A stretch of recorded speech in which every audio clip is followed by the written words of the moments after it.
Good morning. Thank you for joining us at New England Access Exchange for our first Coffee and Flood discussion series. This presentation is a general Q&A forum of commonly asked flood questions. Our very own Diana Duke-Cody, Senior Flood Underwriter, created and presented a CE-based flood class for our agent partners. So many great questions were spawned from that event that we wanted to host a live chat where Diana could spill the tea on all things flood. Now, being that this is our first coffee and chat series, there's a minor glitch as the recording started just a few seconds late. Diana had a question right from the very start regarding private flood and billing options for agency versus direct bill.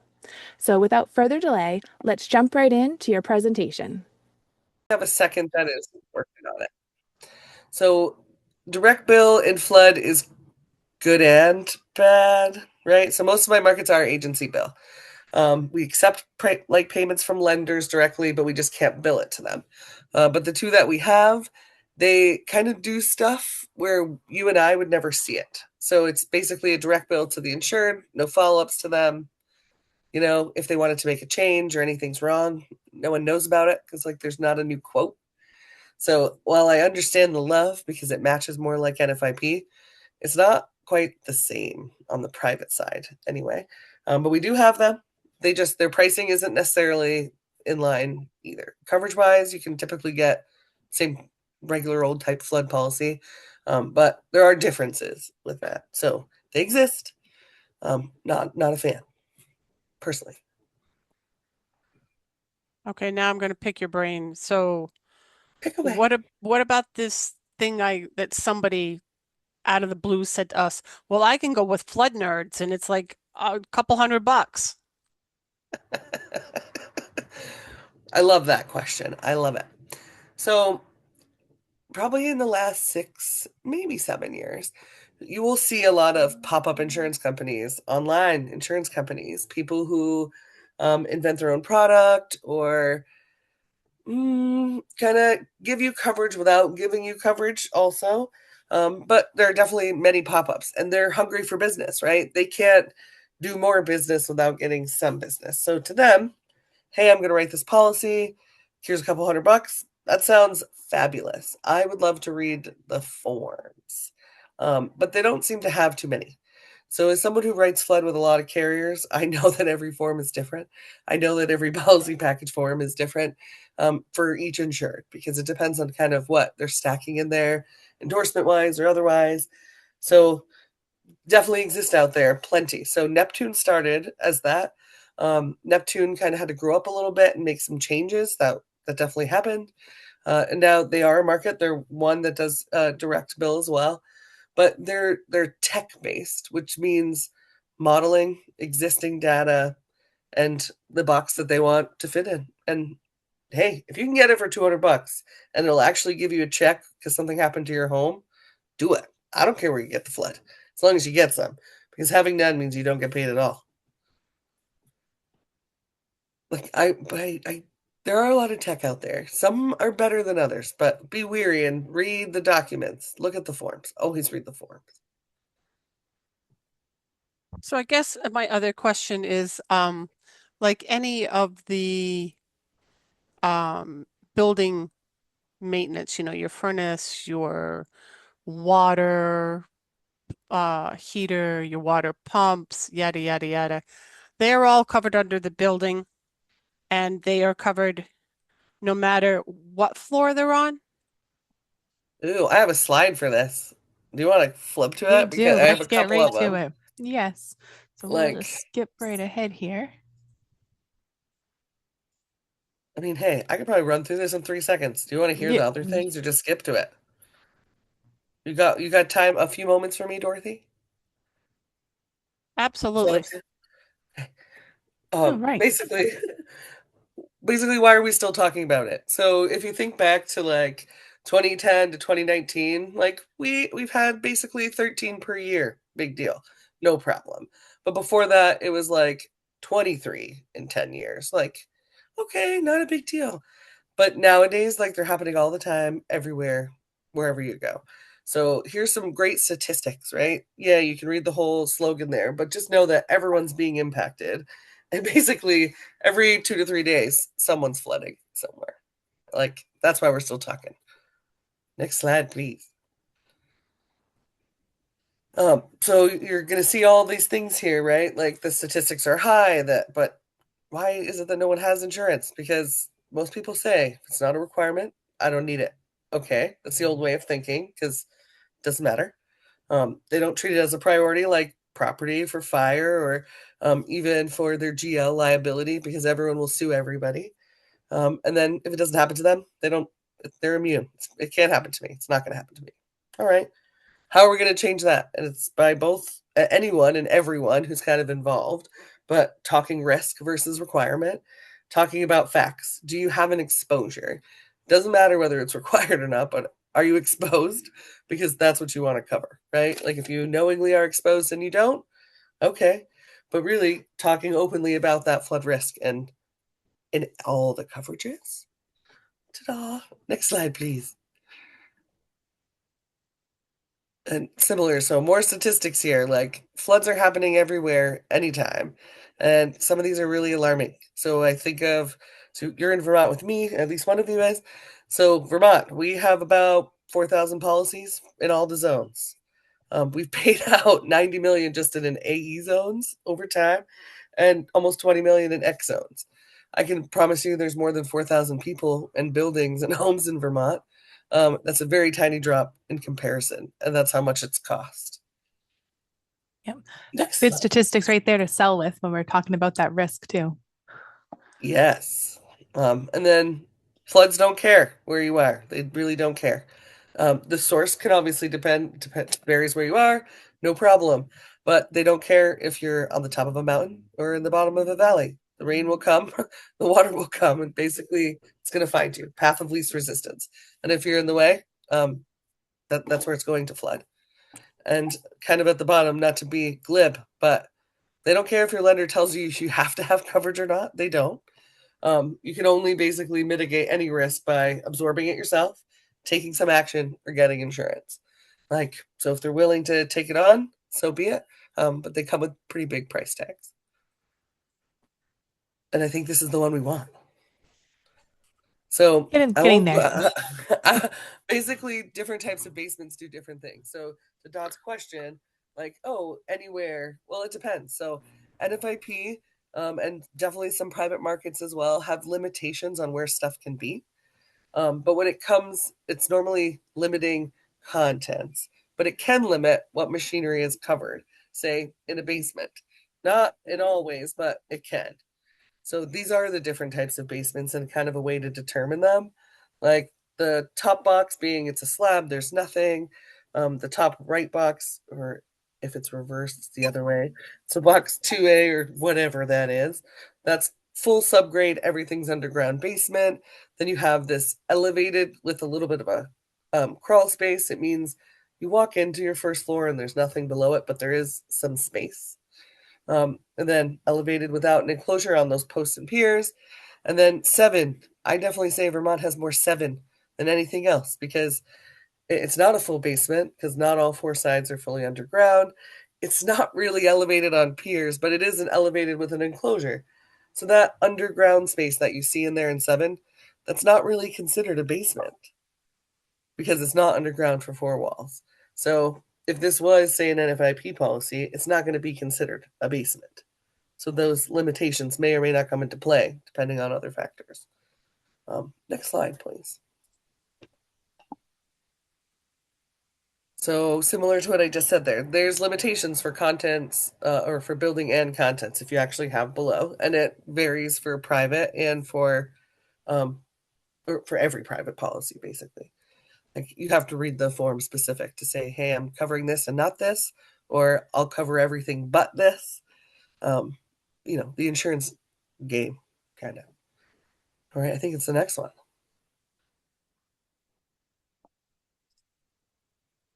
So, mechanicals, typically they are building coverage, but they could be excluded, not mentioned. So it just depends.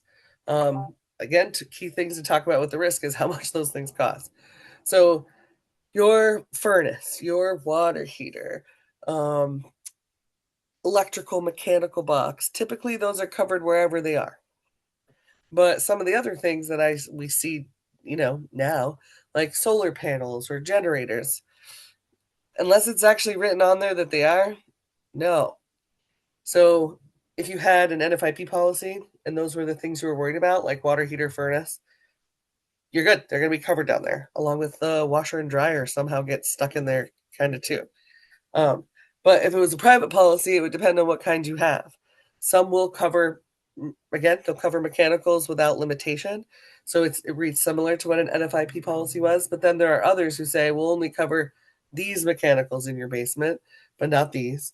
Or anything that actually is fully connected and used to operate the main structure. So it really depends on the language in the policy itself.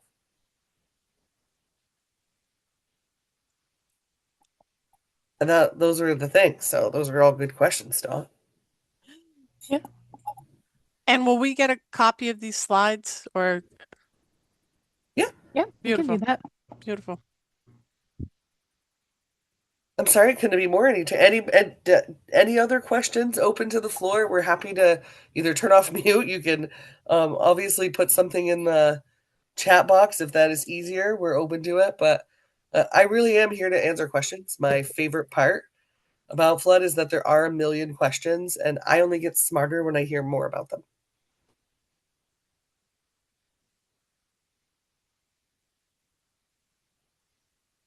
We're taking I it guess- easy on you. I guess back to my rating premium question. So not all NFIP programs will have the same rate. Is that what you're telling me, even if I quote it with? No. So that's what I'm saying. So anyone who's quoting you an NFIP policy, it's the exact same thing. Like, I'm pretty sure that, so like Selective, Wright, Hartford, Philadelphia still, Quaker.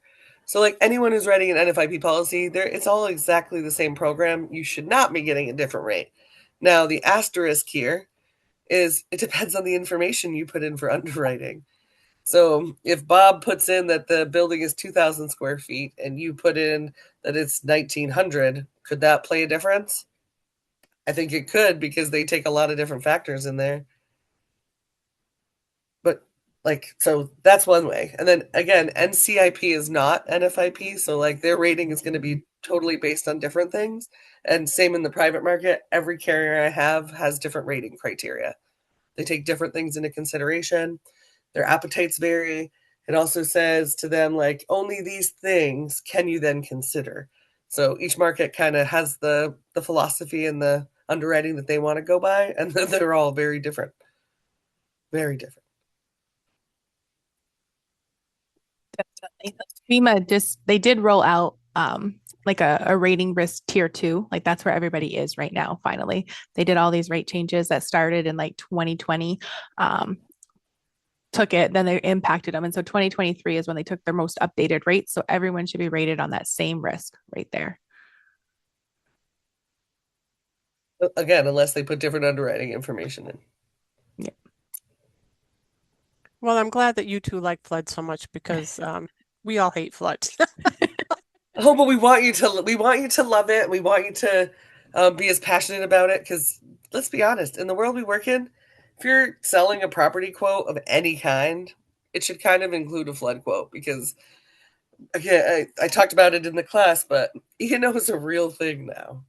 And it's not E&O preventative meaning, but like most of the time when those things come up, it's retaliatory, right? Because the insured is upset because they've had a claim, or I don't mean to sound like not retaliatory in a mean way, but like they feel they've been wronged. And this is the avenue that they have saying, someone didn't tell me. So by basically saying, nope, I'm here, I see all your risks, I'm showing you all the risks, I'm providing you all the options, like that's one way to kind of avoid that because your ducks are in a row. But I understand why people hate it, but that's the old way. I'm very new school. Obviously, I'm on the private end, so I have more fun.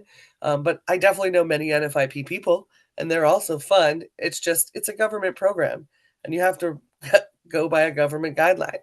Just like I have to go by, I don't know, the personality of 19 different companies, and how they see or look at risk. And it's fun to me because the way they change or evolve or grow like gives me pause because someone's tightening up here while this person's loosening up there, or nobody wants to do this to everyone wants to do this, and the markets are changing so much because flood events are happening, like I said, 2 to 3 times a day, or every 2 to 3 days, my bad, like someone is getting flooded. But 50 years ago, you see 10, maybe 12 a year. And now it's, when didn't you see a few this year? It's a very scary different thing. So flood should not be scary. Come to the private side. Yeah, I will say I do think that NFIP has gotten a little more friendly with their revised, no longer requiring the elevation certificates. That was a huge hindrance. And they have tried to simplify their application. And one good thing, I don't know if anyone knows this, but they're always asking for agents to give them feedback on like how long the application is taking you, how horrible do you think it is? So if you really have some complaints, you can certainly send that feedback to them. And they do try to make changes when they're, reauthorizing it and revamping it. So If they reauthorize it, that's another asterisk coming up. Again, not to right. be the bad guy in the room. I don't have to deal with that so much on my end, but like again, we need NFIP. We need private markets. Without that kind of level of competition and just access in general for anyone and everyone who wants to protect themselves, like what do we have? It's a lopsided market. If we didn't have NFIP, or if that something does go wrong or change there, a lot of people are going to struggle and be in a real weird spot. The private market doesn't have to take everyone; like they get to select.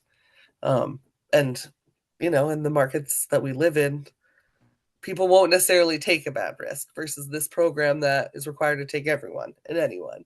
So I worry for that. I worry for that. Alas. I mean, if you got more dot, I'll take them. But otherwise, I don't want to keep everyone's time because I don't think I have any more at this time. Uh, I'm sure at some point I will come up with a question and I'll certainly reach out because, like I said, I think it's the unknown in my little brain because it's one of those things where you can take your flood webinars and your classes and you're like, yeah, I got this. I can write flood for anything. And then you don't touch it for 3 months and you're like, but that is why I'm here. So I do it literally all day and most nights. um, but I'm always reading forums, and again, your questions help make me smarter because, believe it or not, I get stumped. I people, they call me expert. They always introduce me as that. Like I feel knowledgeable and well, but I'm not an expert because you never know everything. No matter how hard I try, I won't. But again, it's what keeps me in the game. So when people ask me a question, I'm like, I don't know. I need to find out. Let me find out. Because then I'm interested, give a cat a ball of yarn. I'm going to go to the end of the string and get it.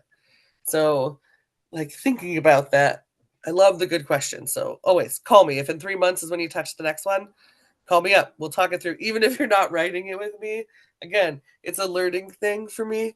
And being able to help people understand, be able to talk more about flood. I don't want it to be scary. If it's scary for you guys, imagine how scary it is for the insured, who knows even less about it.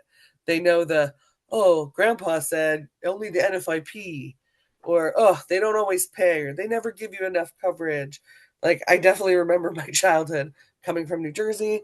Everyone should have had flood insurance. Most didn't.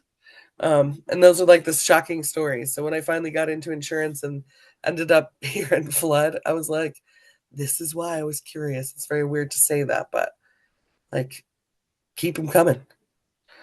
and Call me anytime.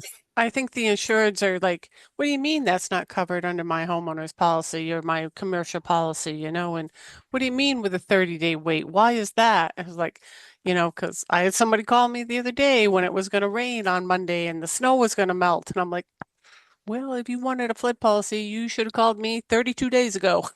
Yep. But see, I could have wrote it on Monday because I don't have a waiting period.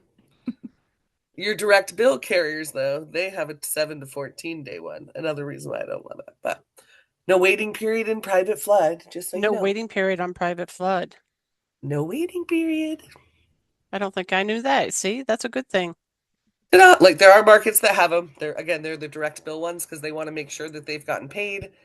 And like there's a variety of reasons why they do that. And I think it's similar for NFIP. You get 30 days to pay, basically. That's why there's a wait. But private, again, we're agency billing you for the most part. So you collect it on that day and we bind you up that day. No waiting period. We don't have time for that. The storm is coming. Like that's the beauty of this side. You've been very helpful and I greatly appreciate it.